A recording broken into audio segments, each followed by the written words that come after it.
Bonjour les amis, je vous avais parlé de faire un rebalancement en fait du portefeuille et en fait j'ai carrément fait une petite révolution, c'est-à-dire que j'ai revu totalement en fait mes positions.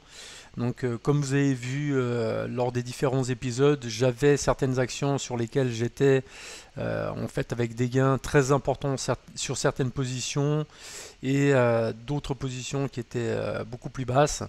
Et puis je vous ai expliqué que ma stratégie, donc c'était à chaque fois que chacune des positions, en fait, vu que j'ai 10 positions sur mon portefeuille, chacune des positions devait représenter 10% en fait de mon portefeuille. Donc ce que j'ai fait, c'est que j'ai vendu les positions où j'étais en fort gain, comme sur Taiwan Semiconductor, où j'ai pratiquement 1500 euros de gain. J'avais aussi Daimler Trucks, donc les camions Mercedes, où j'avais pratiquement 1500 euros de gain.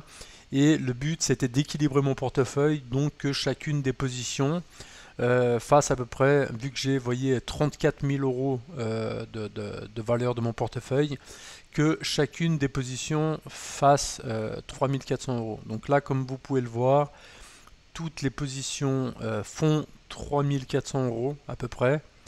Donc là, on a un portefeuille qui est équilibré. Chacune des positions représente 10% de mon investissement. Donc vu que j'ai 10 actions, chacune doit être à 10%. Et comme je vous ai expliqué, le but de tout ça, c'est que quand des positions en fait augmentent, ça nous oblige à mettre des apports, de financer les positions qui ont baissé. Le but de tout ça, c'est un algorithme, c'est que quand une action en fait baisse, son prix baisse, bah, c'est sur cette action-là en fait qu'on va investir. Ce qui fait qu'avec cet algorithme, on est toujours en train d'investir dans des actions lorsque leur prix il baisse.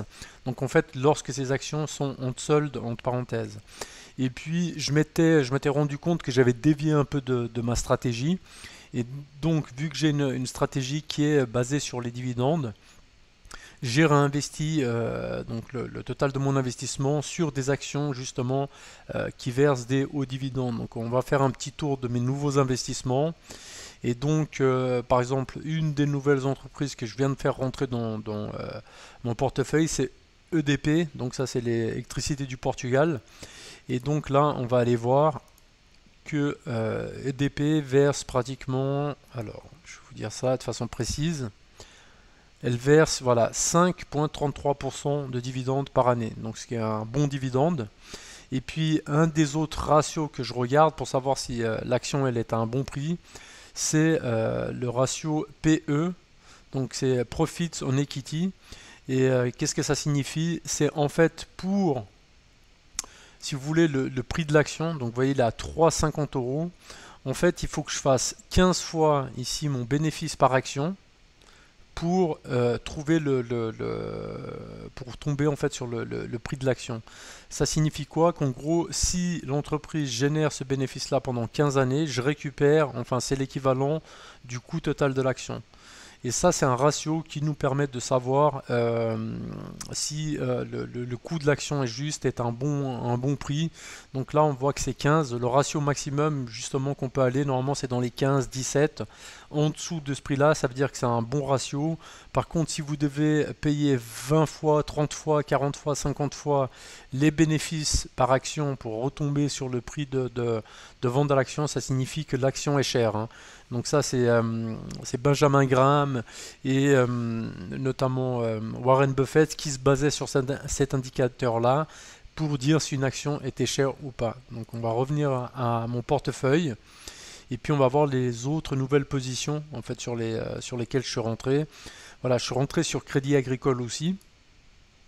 Et puis là, sur Crédit Agricole, de nouveau, hop, on va aller voir les dividendes. Donc là, on a un dividende de 7,83%, donc super bon dividende. Le ratio PE, là on voit qu'il est très bon, donc il est à 7. Donc en gros, vous voyez le bénéfice par action, il est pratiquement de 2 euros. Donc vous voyez que le calcul, il tourne rond, 2 fois 7, donc on a nos 13,46, si on arrondit, hein, ici. Donc on voit que l'action est à un très bon prix, elle verse un excellent dividende, on sait que c'est une banque qui fonctionne bien en France. Donc voilà, pour moi, un bon investissement, car on est toujours sur une stratégie d'action qui verse des forts dividendes.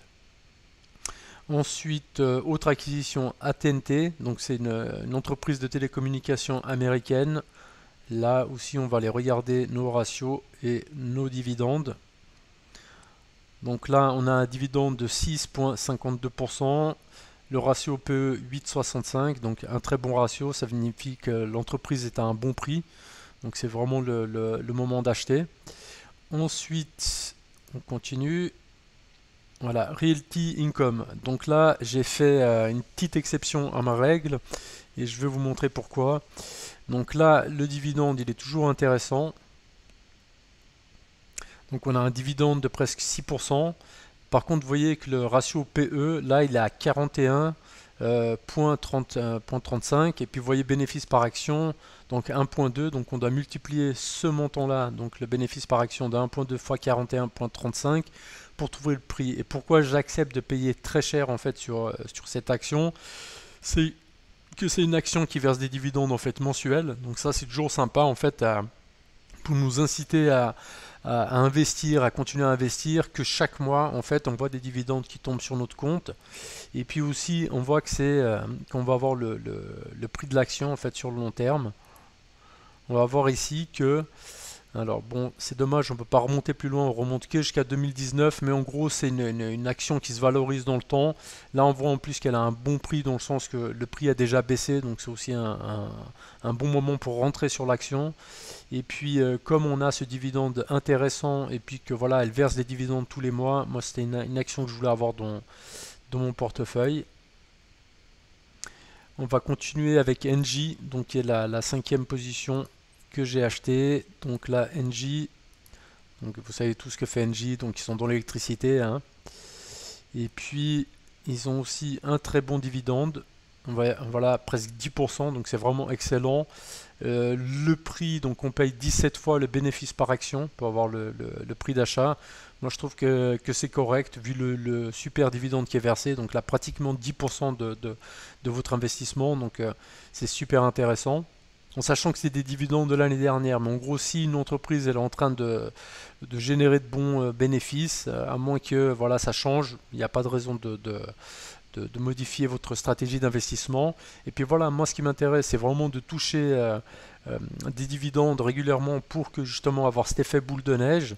Et puis vraiment l'effet miracle qui pourrait arriver sur notre portefeuille, c'est qu'une de ces actions, par exemple, imaginons que on va prendre Val aujourd'hui qui vaut 12 euros. Si demain, ou d'ici 2 ans, Val vaut 50 euros et puis qui verse 5 ou 10% de dividendes, bah là c'est jackpot. Ça veut dire que au lieu d'avoir un dividende qui vaut par exemple 5 ou 10% sur Val, vu que le prix de l'action aura augmenté aura fait 1 fois 5, s'il continue à verser un dividende de 10%, en gros pratiquement on touchera un dividende équivalent à ce que nous on a investi dans l'action. Donc vous voyez à quel point ça peut aller vite et vraiment créer cet effet boule de neige.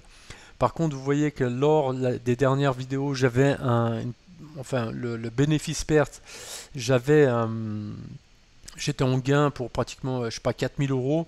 Là, je suis en perte de 1480 euros. Et en fait, c'est simplement parce que comme j'ai soldé toutes les positions où j'étais gagnant, bah forcément là il reste plus que les positions où j'étais en perte. Mais pour moi c'est pas mauvais signe parce que justement qu'on est dans des stratégies à long terme et pour nous chaque fois qu'une action elle baisse, pour nous c'est comme si elle était en solde. Donc en soi c'est pas quelque chose de négatif. Ça veut dire que je vais pouvoir acheter ces actions pas chères et puis dans le futur, aucun doute, les cours vont remonter et à ce moment-là, non seulement je vais faire un gain parce que le prix de l'action aura augmenté, mais j'aurai acheté ces actions à un bon prix et si elles versent des dividendes, toujours des bons dividendes, bah pour moi ce sera tout bénéfice on va dire quoi. Et ce qui est intéressant pour moi, donc pour moi c'est toujours les dividendes, donc tant que ces 10 entreprises-là continuent à verser des bons dividendes, je continue à investir dedans. Si demain ces entreprises sont en difficulté financière, ne versent plus des dividendes, je vends et j'irai me mettre en position sur d'autres actions. Donc voilà, c'était pour montrer le rebalancement que j'avais fait. sur mon portefeuille. Donc là, on a vu que non seulement j'ai réajusté la valeur pour que chacune représente 10% du total de mon portefeuille, mais j'ai aussi profité pour prendre certains gains que j'avais sur certaines positions pour acheter d'autres actions. Donc voilà, j'ai pris quand même beaucoup de risques, j'ai quand même fait beaucoup de changements dans mon portefeuille. Donc c'est carrément plus de 5 positions que j'ai vendues et 5 nouvelles positions donc, dans lesquelles je suis rentré. On verra d'ici quelques mois si c'était un choix judicieux ou pas. En tout cas, l'important pour moi c'est de suivre ma stratégie parce que pour pouvoir mesurer aussi si une stratégie fonctionne ou pas, faut s'y tenir à cette stratégie parce que si on n'arrête pas de changer de stratégie, je passe d'une stratégie où je suis sur les dividendes et du coup maintenant je vais prendre sur... je vais aller investir sur des entreprises qui ont un gros potentiel de croissance mais ne versent pas de dividendes. En fin de compte, j'ai plus vraiment de stratégie. Donc après, difficile de dire si la stratégie fonctionne ou pas. Jusqu'à maintenant, et vous avez vu l'année dernière, donc depuis que je me suis mis à cette stratégie, j'avais carrément 25% de hausse sur une année. Cette année, je suis à 1,5%, donc ça va.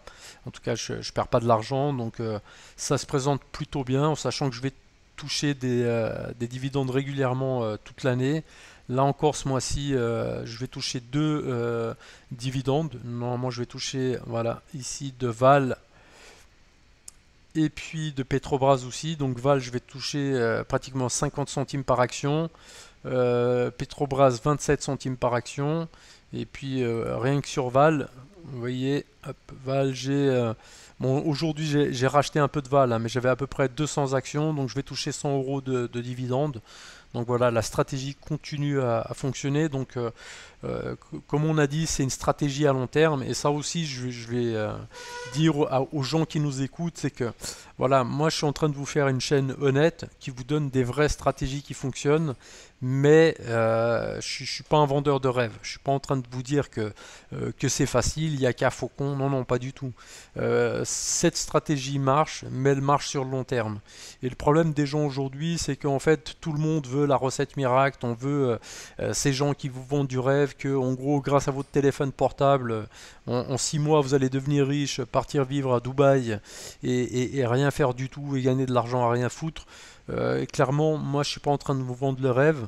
Malheureusement, on est dans une société où les gens préfèrent voilà, les vendeurs de rêve que les gens qui vous disent la vérité. C'est pour ça que on voit qu'une petite chaîne comme la mienne, elle a de la peine à décoller, alors que des gens qui vont vous promettre la lune, les gens ils se ruent là-dessus, et puis en fait c'est de l'arnaque. Et d'ailleurs ça c'est un des thèmes qui est évoqué dans le livre L'homme le plus riche de Babylone, et puis c'est marrant parce que c'est un livre qui a des siècles. Et en fait, ce livre-là, on explique déjà, donc déjà à l'époque de Babylone, donc on suit le parcours d'un personnage, et c'est vraiment un livre sur comment devenir riche. Et par exemple, un des enseignements de ce livre, c'est que voilà, il faut mettre 10% de ses revenus au minimum, il faut les épargner puis les investir. Et puis à un moment, voilà, dans l'aventure du personnage, il tombe aussi sur des escrocs en fait qui lui promettent des gains énormes, etc. Et déjà à l'époque, on vous disait méfiez-vous si le gain est trop beau, si ce qu'on vous promet c'est trop beau, c'est que c'est une arnaque en fait simplement. Donc ça vaut toujours de nos jours. C'est comme les gens qui vous vendent la crypto-monnaie, qui vous vendent 15 000 trucs, je sais pas moi, le dropshipping, tous ces trucs, vous allez devenir riche en 3 mois. Enfin, les gars, arrêtez de... Si c'était si simple que ça, et si ça marchait, en fait, tout le monde serait riche. Donc, non, ça marche pas. Donc écoutez plutôt les gens qui vous parlent de stratégies sérieuses. Oui, c'est moins sexy, oui, ça prend du temps, oui, vous allez devoir ramer. Après, la bonne nouvelle, c'est que oui, c'est possible de devenir riche, c'est possible de vivre des dividendes, mais voilà, c'est des stratégies à long terme. Et le but de tout ça, c'est vous mettre dans un processus qui fait que, comme moi, vous voyez, j'ai commencé en économisant un peu. 2000 euros, vous allez passer à 5000, de 5000 à 10 000, à 15 000. Aujourd'hui, je suis à 34 000. Et tout ça, ça va vous inciter à épargner, à investir votre argent. Parce qu'une fois que vous avez 34 000, maintenant, moi j'ai envie de voir 50 000. Et puis quand j'aurai 50 000, j'aurai envie de voir 100 000. Et c'est ça le but, parce qu'après, vous verrez que vous aurez de plus en plus envie d'économiser, de plus en plus envie de faire grossir cette boule de neige. Mais aucun doute qu'on va y arriver, mais c'est en étant patient et persévérant. Voilà les amis, j'espère que vous tiendrez compte de ces conseils. Mettez un petit like, vous savez que ça aide pour le référencement. Posez des questions si vous avez des questions et abonnez-vous à la chaîne. Vraiment, je vous donne des conseils comme je donnerais à un enfant que j'ai pas pour le moment. Mais voilà, c'est vraiment des conseils sages et pertinents. Et c'est vraiment tout le savoir que j'ai acquis durant toute ma vie en faisant beaucoup d'erreurs. Donc c'est ces erreurs-là que j'essaye de vous faire éviter. Donc soyez persévérants, vous verrez que tôt ou tard les fruits sont là. Voilà. À bientôt les amis et bonne soirée, bonne journée, tout dépend de l'heure à laquelle vous écouterez cette vidéo et à bientôt.